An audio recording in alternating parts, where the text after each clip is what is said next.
sì. E le hai dedicato questo brano. Sì. A voi. Il titolo è Una mujer anzista. Una mujer anzista.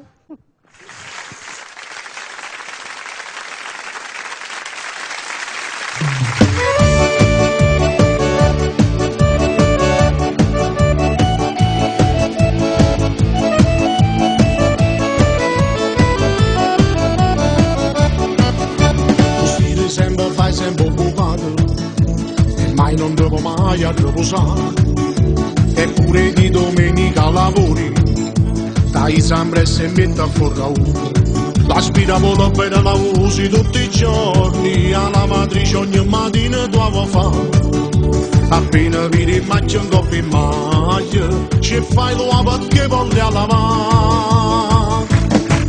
Tu sei una mogliera possessiva, una vogliono tutto neve, ma tu ti fine fa. E se succede una piccina in da casa, a moscio sotto naso, tu non ti fai passare. Tu sei una mogliera possessiva, sei proprio malandrina, come hanno proprio tu. E quando a la mattina, finisce a mezzanotte, non ce la faccio più.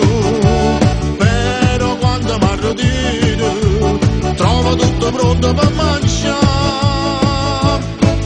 Tu sei una mogliera possessiva, però non c'è che sono felice insieme a te. E quando la sera c'è mattina rindoletta, o fuga paglia di volimmo a davantare, ti butto in quello ma sei proprio esagerato, e poi fa amore con tanta aggressività.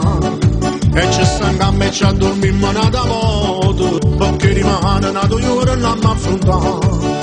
Io sono contento di vedere che sta vita è nata meglio e non ci starà.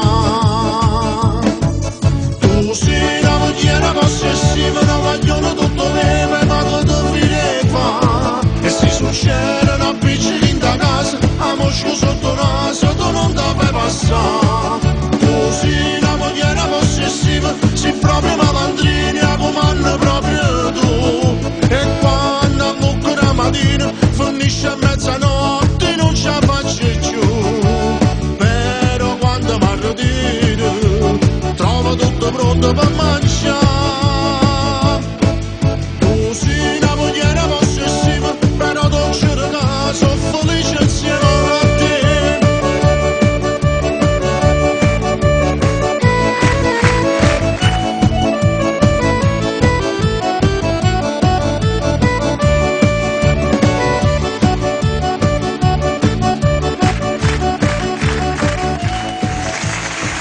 Grazie. E anche questo brano molto molto simpatico veramente. E poi devo dire la verità, fa bene la tua compagna ad essere possessiva, perché sei una bella persona, un bravo cantante, e quindi fa bene a tenerti stretto. Va bene.